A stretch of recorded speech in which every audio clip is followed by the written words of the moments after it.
Hello and welcome, everyone. My name is Melinda Garcia, and I am the GM of Revenue and Partnerships here at Jolt, a new platform dedicated to bold and independent cinema. Thank you so much for joining us for this special event with J Street and the Bibi Files, which we are proud to host on Jolt.film.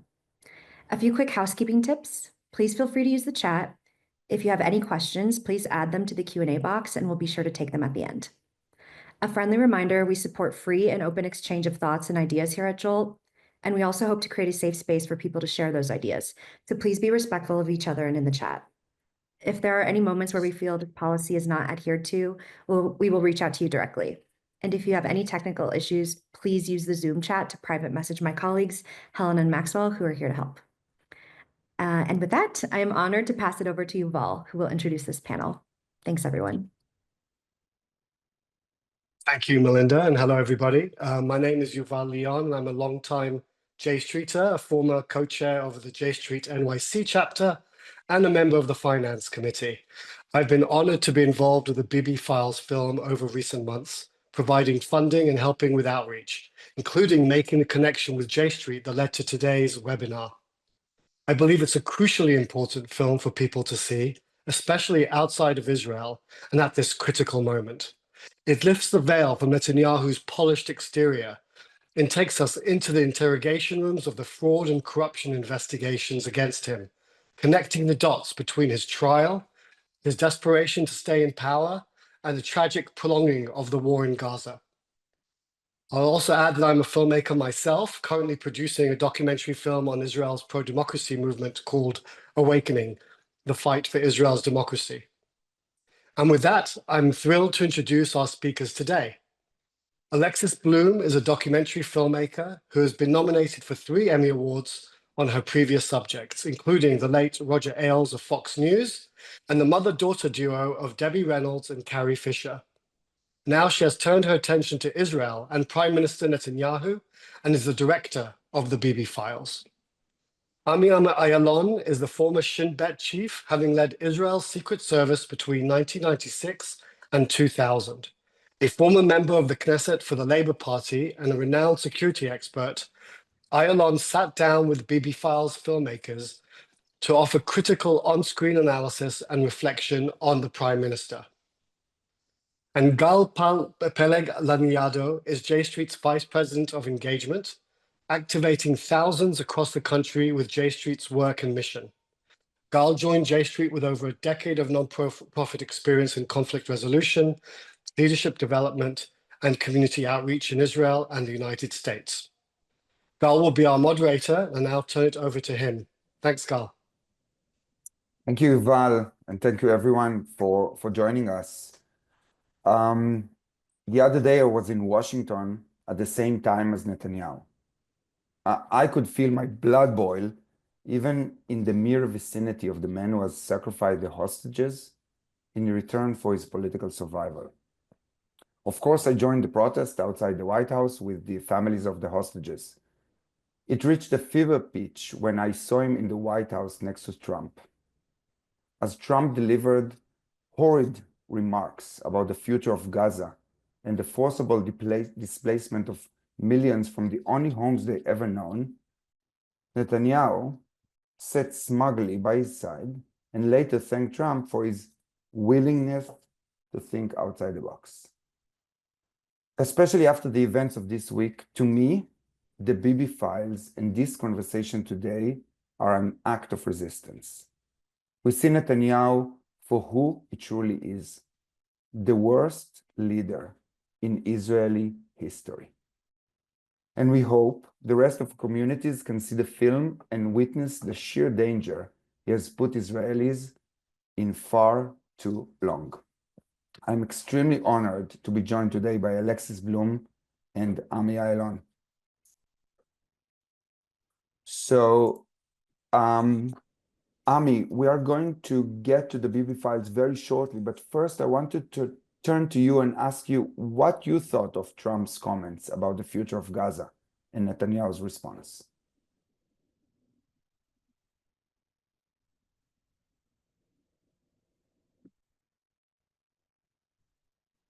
And I think you need to unmute.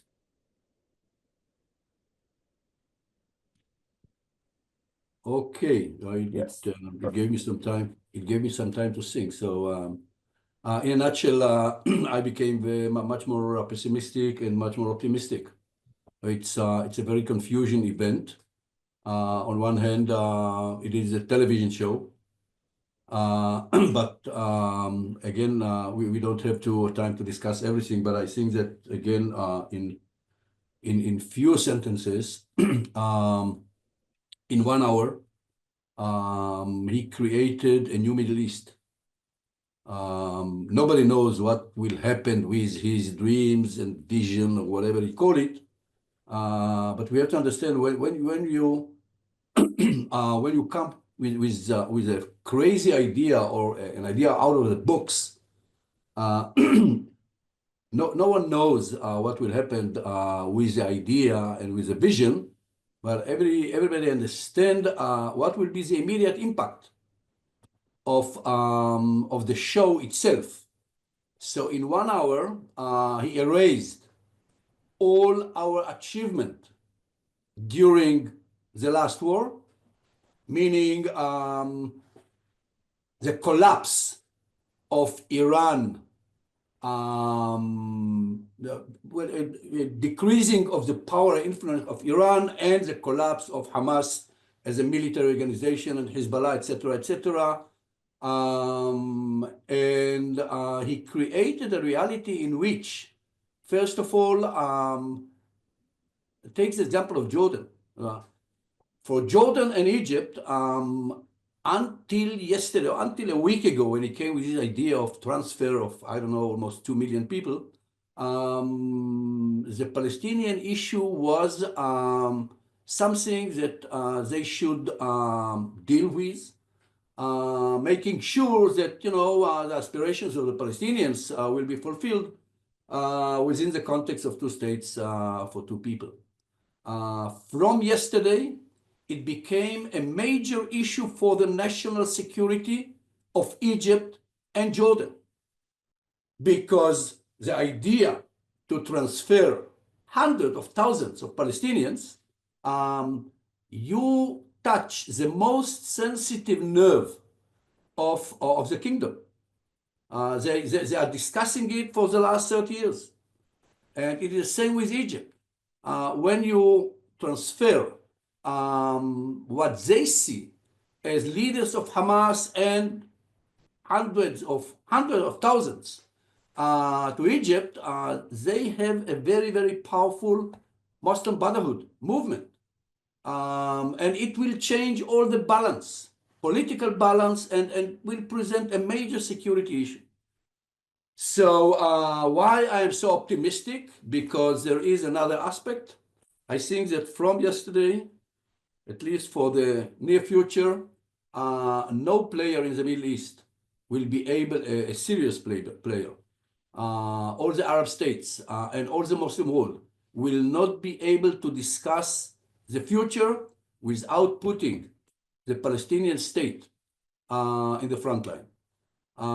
Abraham Accord will be impossible, and this is why, in this chaotic moment, we have to try to see the opportunities, and I think that there are many opportunities. The questions whether we Israelis will do something about it, the government will have to be replaced. And the big question is, what will be the reaction of the world? Thank you. Thanks a lot for that. And for those who didn't follow, the Arab states that Ami mentioned, all of them rejected the plan pretty much right away. Alexis, now I want to turn to you and bring the latest news to you. And was the Netanyahu you saw sitting in the comfy chair next to Trump a couple of days ago the same Netanyahu you documented in your film? I think we would like to hear just about what you learned about Netanyahu's character. Yes, I think it is the same Netanyahu, even though he's gone through this period of time where he was very wounded and very fearful and very paranoid. And now people say, oh, but he's on the up and up now. He's in much better shape. he always carries that feeling of paranoia around with him. I think he's a politician who's weathered many storms, and this might be one of the biggest storms of his career that he's weathering now. But he's like a maladaptive organism. He knows how to survive the bad times and sort of turn them, turn them back into the good times. And he's been here before. So I think he is. I mean, I think for sure he's been in a situation that's been worse than today. He's, as a friend of mine said, he feels like he's in a bubble bath now. An Israeli friend of mine said, when he's with Trump, he feels just wonderful. And I think that's true because there's someone crazier than him in the room. So all the attention is on Trump. But I think that underneath it all, Netanyahu carries his wounds and carries his paranoia. And actually, Ami was the person who told me that and sort of unlocked that part of his personality. And then I've spoken to people, chiefs of staff that have worked with him for years, who bear it up, who say, he might be the victor in that moment, but underneath it, he is afraid. So I think he's having a very good moment right now.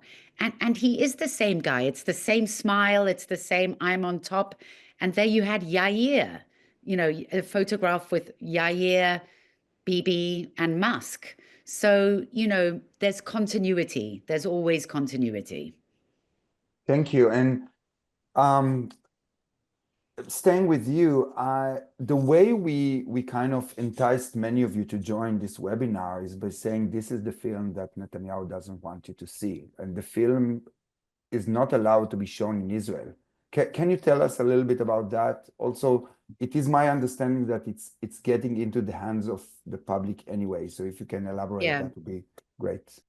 Yeah, sure. I mean, the film when we started making this film and we had all this leaked material, we knew that we could never distribute it in Israel because not specific to Netanyahu, but because you can't broadcast police interrogations without the permission of the people in the interrogations. It's a privacy law.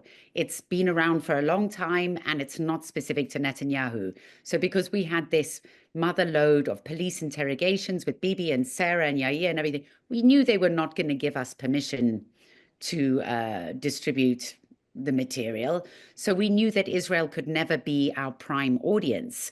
We made it for an international audience. That said, it has been pirated widely.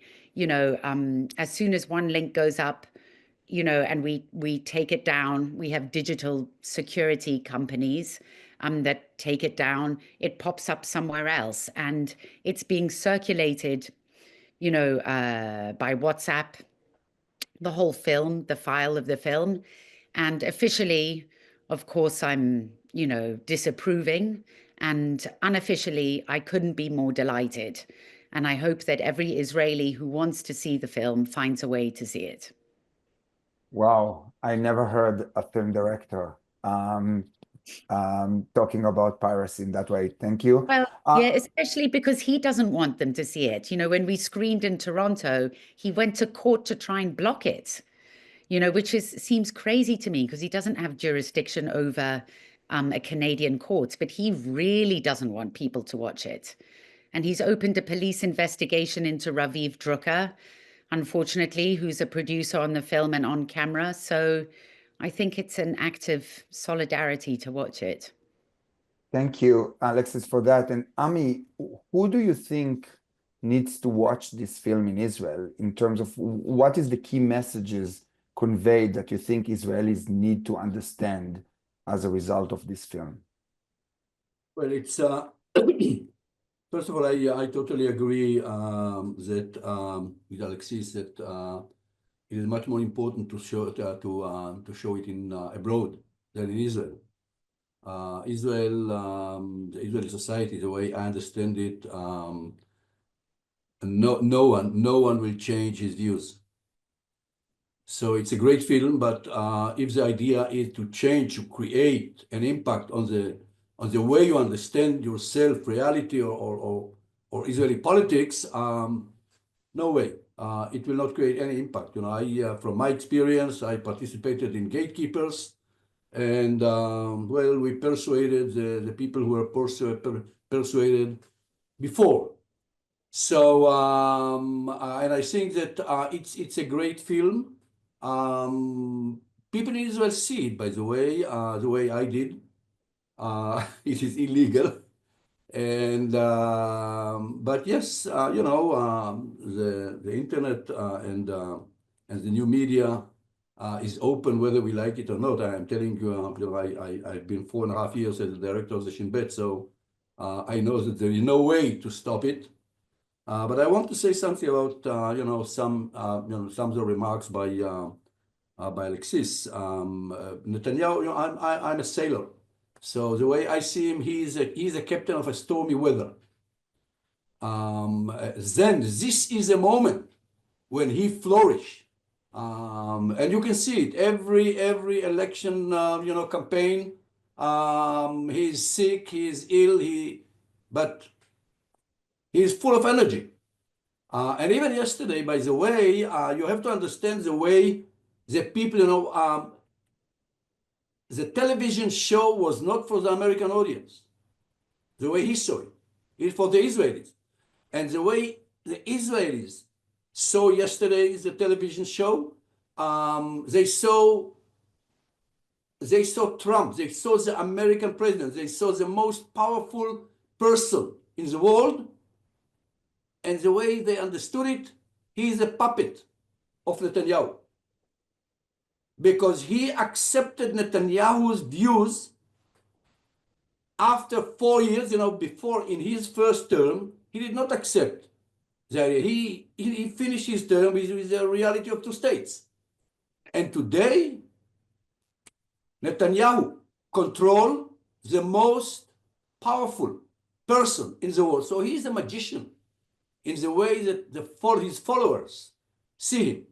And the immediate impact, I did not mention it, he got several months as a prime minister. He was very close, by the way. There are several, legal issues and the Supreme Court issues, and not only the trial, but to recruit Haredim to the IDF is a major issue, and he faced the legal community. So today he will be able to pass a budget in March, and probably he will survive politically. Thank you for that. This even makes watching the film even more important. And I wanna take advantage that both of you are here to talk a little bit about the process of making that film. And Alexis, my question to you is, can you walk us through a little bit on the role of the interrogation footage in the film?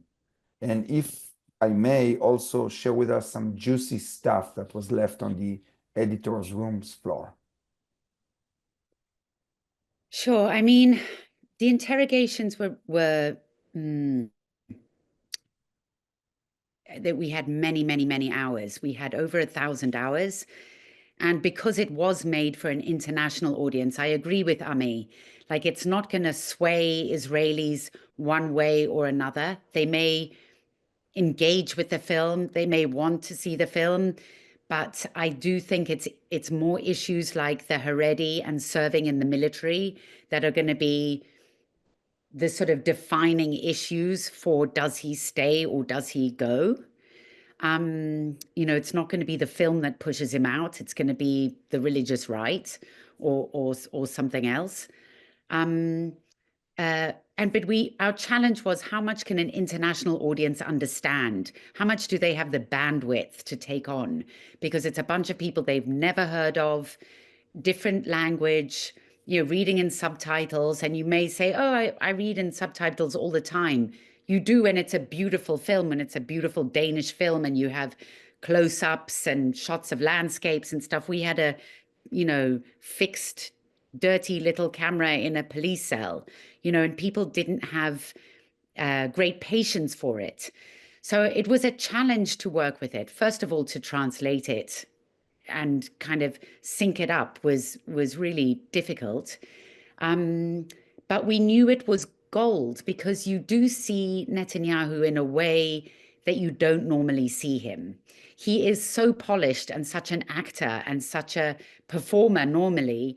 And in these interrogations, even though he does also, it is the half smile, you know, he projects confidence always.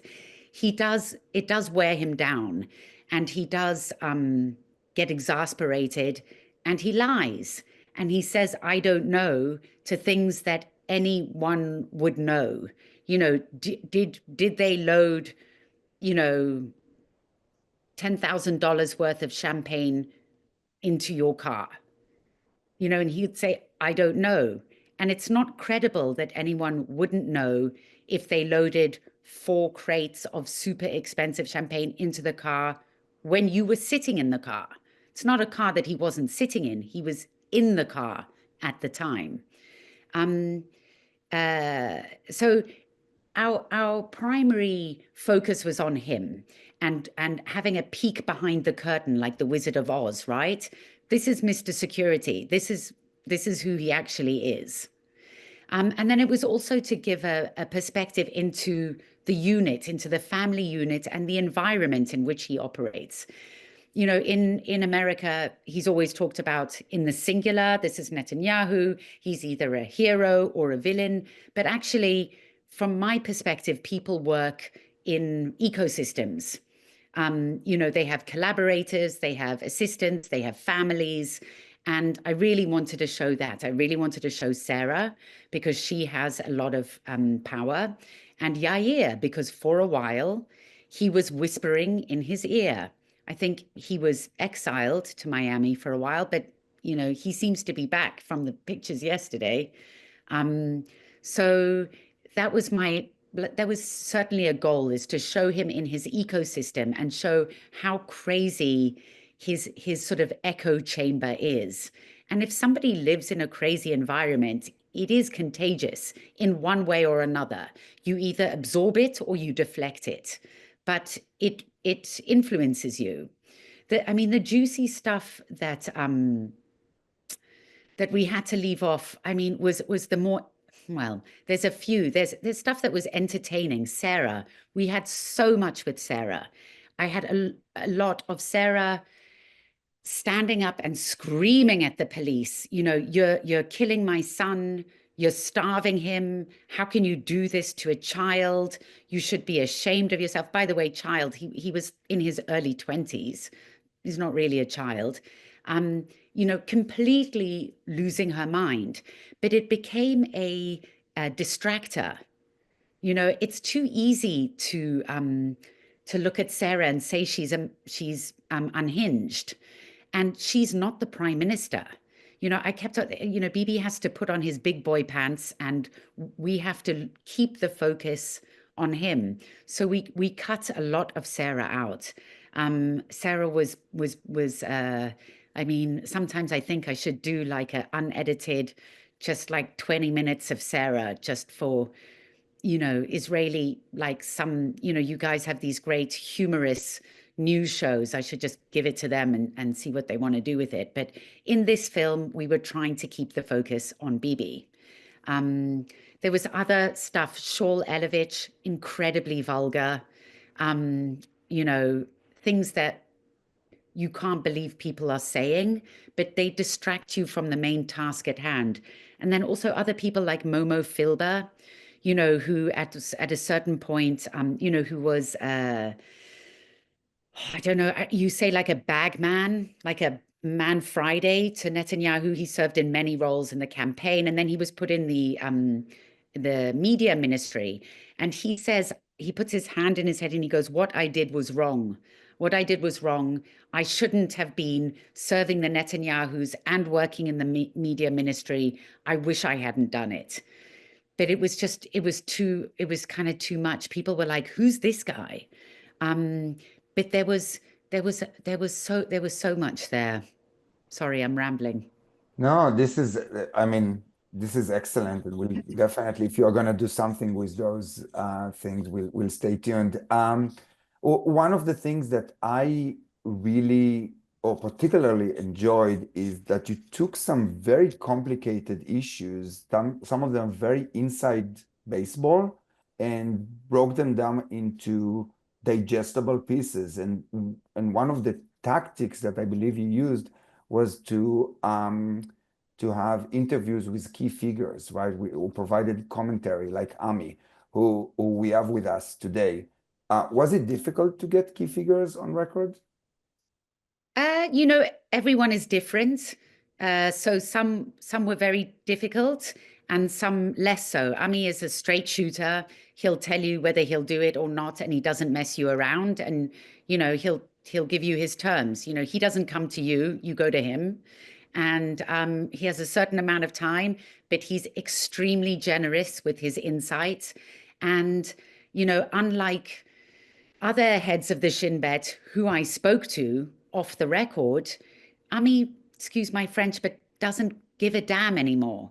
You know, he's like, I'm going to say what I feel, and I have no aspirations in politics. And this is what I Great feel. politician. Yeah. And I spoke to another former head of the Shin Bet, who said, you know, I might be going into politics one day. He actually said it. So he said, you know, I'm going to tell you all of this, but I don't want to go on camera.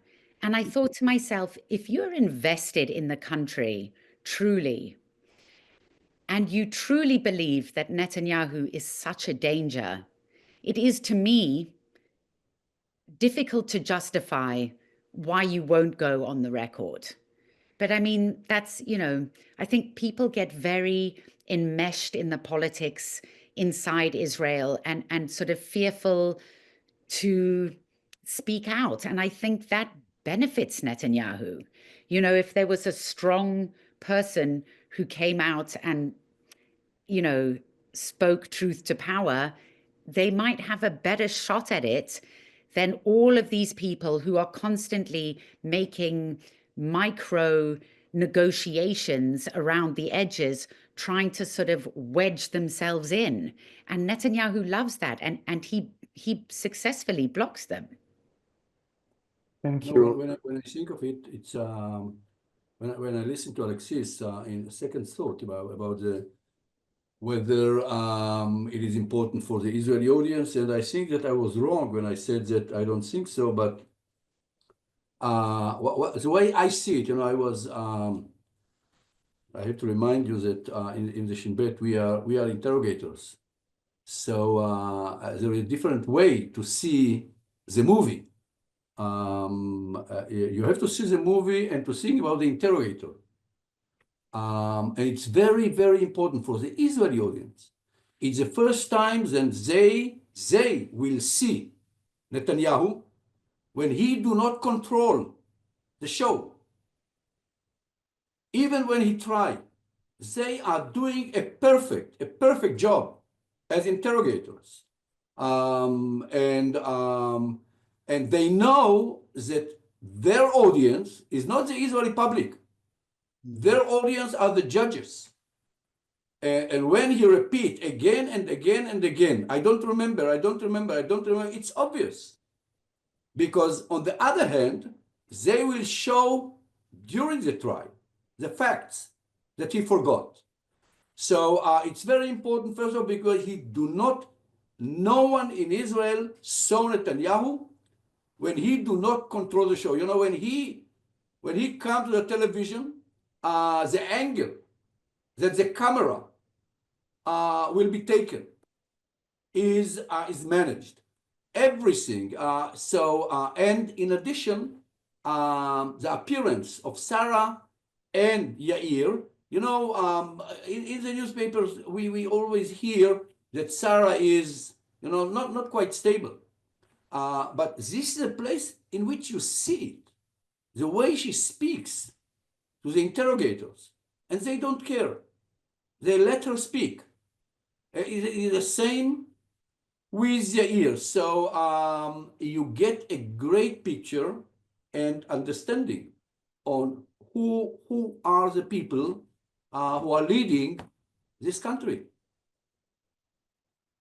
Thank you. So, Ami, I want to stay with you, and I'm curious, what were your personal considerations before speaking to Alexis and the filmmakers? What was it like to be publicly at odds with the Prime Minister and going on record? Okay, so if I mean, I'm not sure I understood the question. What were my relations with Netanyahu, or No, related what were your considerations when you said yes to Alexis and agreed to be interviewed for the film? Okay, What did you have in mind? Well, it's very, very easy. I'm looking for every microphone and every floor to present my views. So Alexis made a great favor, and she asked me, and I would pay her, but I didn't have to. So and I'm doing it every time, and I'm giving many interviews, especially mainly to international press and television, because I think that the future of Israel, or let me put it in another way, until several years ago, I used to say every time that nobody will save us from ourselves. In my book, the title of my book is Friendly Fire: How Israel Became the Worst Enemy of Itself and the Future. I mean, the hope for the future. But and I said, we created the problem. Iran, Hezbollah, Hamas, whatever, is not our major threat. We are the threat for the future of Israel. And I used to say, no one will save us from ourselves. And today I know that we cannot save us from ourselves. And in every meeting with the television and with the audience, and I'm doing everything in order to meet international audience. I'm telling, especially, by the way, to Jewish communities, you owe us. You owe us because you care about Israel, and you care about the Israeli democracy, and you care about our safety and security. If you will do nothing, we are heading nowhere. And we do not see it. We do not see it because we are too close to the events, and we hate, and we are looking for revenge, and we believe in power. We do not believe in diplomacy, and it is a tragedy. And we need the assistance, not the money. We need the assistance. You have a voice. Whether you like it or not, you can influence on your administration in America, in Europe, everywhere. And that's it. So yes, thank you, Alexis. And that's the answer. Thank you. No, thank you, Ami. It sounds like it was a patriotic act to go on record. Alexis, was there anything particularly groundbreaking you felt the public was exposed to from this documentary? What facts about Netanyahu really shocked you or the audience? I mean, the tone of it, as we said before, the disrespect, the I am the state is me, that kind of thing I found very shocking. Lack of integrity, basically, lack of personal integrity. And, people say, oh, that doesn't matter. But, when we look at our leader today, personal integrity matters. It's not incidental to plot. But I don't know that there was something that I unearthed that nobody had ever heard of or thought of. I've had people write to me saying, thank you for connecting the dots. We are so engulfed in the day-to-day, the hostages, the war, not seeing the wood for the tree. So much to my surprise, people who I thought must know everything about the subject found a value in the sort of 30,000 feet perspective of it, starting with 2016 and ending now, and having the benefit of that big analysis, like, look where corruption has taken us, and look how it plays out, over the course of 10 years. And but I don't know that we did, I don't know that we reported anything in the corruption trials that hadn't been known before, because people are testifying already. No, thank you. When I watched it on your New York City premiere in the IFC, I believe, theater, it was very impressive, and definitely I second that sentiment of connecting the dots. And Ami, if you can elaborate a little bit about the connection between the corruption trial and the war in Gaza and the policy in the West Bank, what needs to be done to push back on this? I think that the moment that indictment was filed against him, he's a different person. And you have to understand, I never agreed to his policies, but I was under his, not command, but I served him as a director of the Shin Bet when he was prime minister. And the legal system was very, very important for him. He was one of the major defenders of our legal system. And what happened to him is today he couldn't care less. So as a result of the trial, which of course corruption is a main issue, he has no limits. Sun Tzu, the Chinese, I don't know, philosopher, said many years ago that a cruel leader will burn his country, and in order to rule the ashes. This is what he's doing.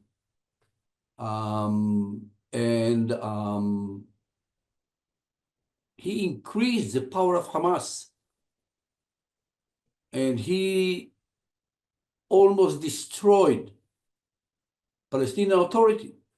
And the whole policy is led by one idea: how will I survive in power? And today he support settlements, etc. This was not the case when he came to power. He supported two states. So this is a correlation between his trial, the corruption, and his policy, and the war in Gaza. He do not want the war to end. And this is why he refused to discuss the day after. Several days when Benny Gantz and Eisenkot joined the cabinet because of the war, because of horrible attack and violence of Hamas during the 7th of October, they wanted, you go to war, you have to discuss the day after. This is the reason why you fight for. You fight not in order to kill your enemies. You fight in order to create a better reality on the day after. And this war, until yesterday, by the way, until yesterday, this war did not have any goal. And yesterday, Trump told us what is his vision. Israel does not have any vision, by the way. A diplomatic, a political vision. Only military goals. And what happened to a goal without a definition of the day after, the war became the end and not the mean in order to achieve a better political reality. And we are still fighting the 6-day war in the West Bank. By the way, no one in America speaks about the West Bank. The war today is not in Gaza, it's not in Lebanon. Our youngsters are fighting today in Tulkarem, in Jenin, in the West Bank. They are killing, they are dying there. And this war will not end, even if Trump will send, I don't know where, 2 million Palestinians. the more than 3 million Palestinians in the West Bank will stay. And Hamas is getting power every day because they came to believe that Israel understands only power and they cannot achieve their political dream, which is a state alongside Israel, by diplomacy. The leaders who believe in diplomacy, like Abu Mazen, are considered traitors, collaborators with the Israeli military power. So that's it. I appreciate that. You definitely describe a very disheartening situation. Alexis, I wanna close my part of questions before I turn to some audience questions with a question about your decision to end the film with the aftermath of October 7th. Was it intentional? And if I can put you in a hypothetical situation that budget and time constraint were not an issue, where would you end the film? I mean, you know, budget and time are an issue, you know, so I work within those parameters. You're going to make one film, you know, otherwise you make a series, I guess. And, you know, part two, I don't know. I think a lot of what you need to know about Netanyahu is embedded in this film, and it will play out over different terrains in the upcoming months and years. So trying to keep up with current events isn't the job of a documentary filmmaker. I think the job is more to distill it and to help people figure out a framework for understanding things. You can never keep up with things. You know, it's not possible in this film or in others that are very that are where events happen quickly on the ground. I did a film about Julian Assange and WikiLeaks, and that unspooled for years. But we had to try and figure out what were the important principles behind it. You know, we did also try and touch on as much like the West Bank.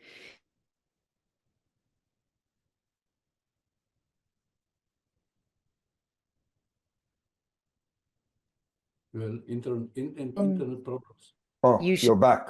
You're okay. back. We lost you for a second. Lost you for a sec. Me?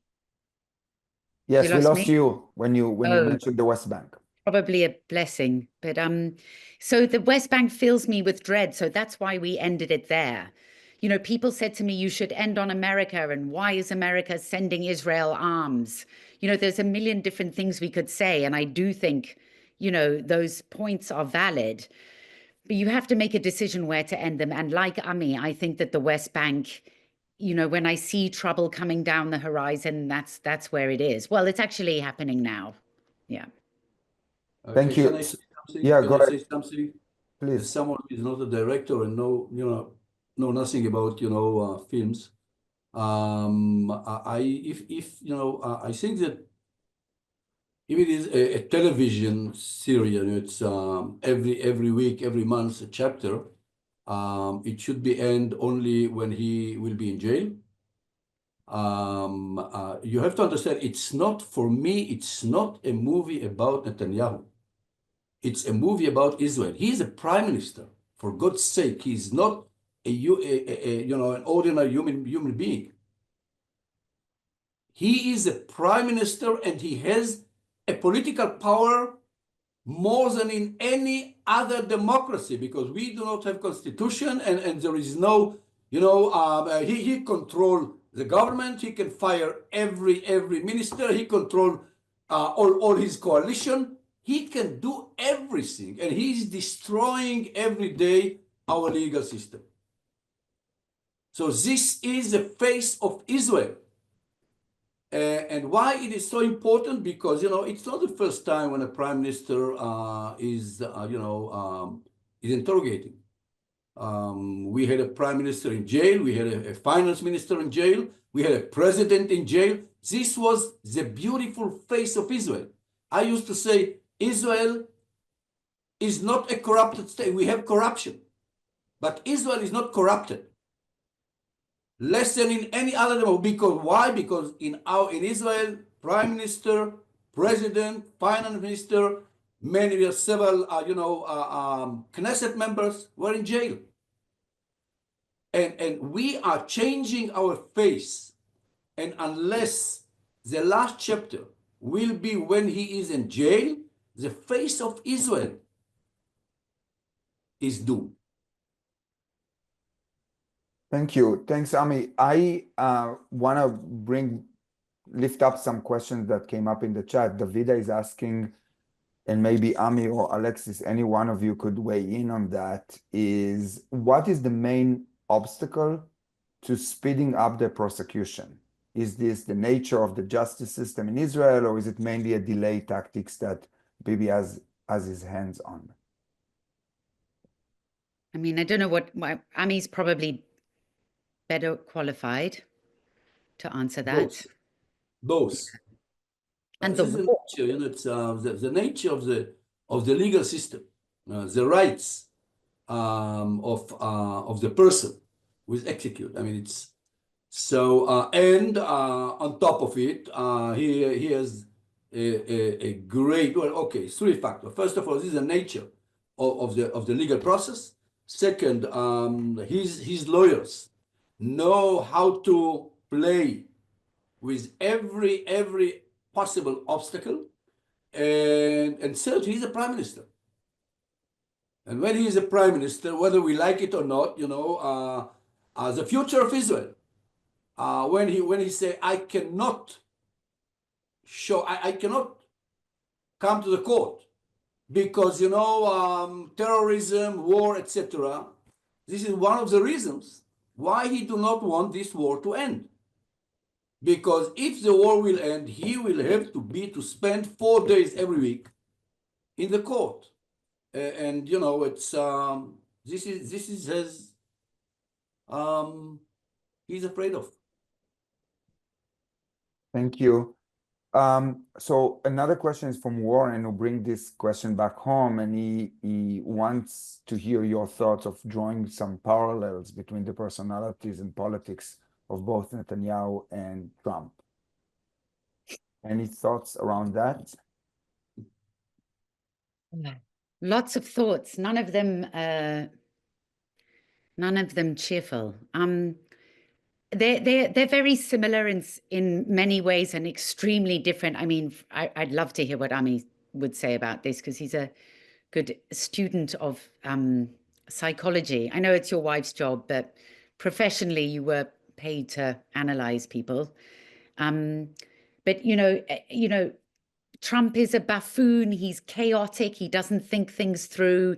He blunders in there, with the Gaza thing. I mean, this sort of idiocy and clumsiness of it is unparalleled. And Netanyahu is not like that at all. But they both are fixated on matters of loyalty. It sort of feels like they're mob bosses with very different styles. I really see, as Trump's appointing people around him, it really doesn't matter what experience you have as long as you're loyal. And that's something that Netanyahu has perfected. And I would say the ability to sniff out an opportunity. And I don't know what little broken person Trump is inside, but I think it does come from, Roger Ailes had it too, this feeling of like, everyone's against me, the elite are out to get me. Everything is, and I've got to do whatever I can to survive. And it's not true, because they're all wealthy and they're all the establishment. But this feeling of being an outsider and being backed against a wall by people who are wrong, I think they share. But Ami, I don't know. What do you think when you see how fabulous? First of all, I used to think that psychology department in our family belongs to my wife. So I'm not sure I'm the person, but the way, again, in a very simplistic way, they are very, very similar and very, very different. On one hand, You cannot put Netanyahu with Trump. They did not go to the same universities. Netanyahu is a very wise, educated. His father, he comes, from a father, professor of history, etc. So it's a total different level than Trump. Trump is a businessman. His wisdom is of a street cat. But both of them are, understand the power of the media, and both of them will sell everything and will use all their people as human shield in order to survive in power. So, well, again, this is not my field, so this is the way I understand them. Thank you. Alexis, for what by the way, in the academia during the last few years, it's I heard the term toxic leadership. Toxic leader is a leader who is a great leader, great charisma, but he leads his people to a dead end in order to rule the ashes. That's it. Yeah, and I think the film definitely tells that story. So, Alexis, for what it's worth, the chat definitely has interest in you doing something with the outtakes. So just bear that in mind. And Ami, there were a number of people who actually raised or took upon your invitation for diaspora Jews to raise their voice. And I'm curious if you can elaborate a little bit, what does it look like for you, for someone who's in Israel and has served the country so many years? What would you like to see American Jews getting involved in as it comes to this issue? Me? Speak up. I don't know. It's I used to say, I want to hear you. I'll tell you something. I meet many audiences in America, in Europe, in Australia, everywhere. Most of them are decision makers and Jewish leaders and Jewish communities. Every time when I come to a Jewish community and I tell them, listen, Israel is a very unique type of country.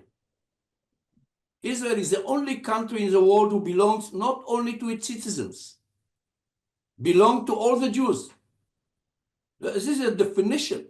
It was created for every Jew. If he wants, tomorrow he can be a citizen. There is no process. You care about Israel.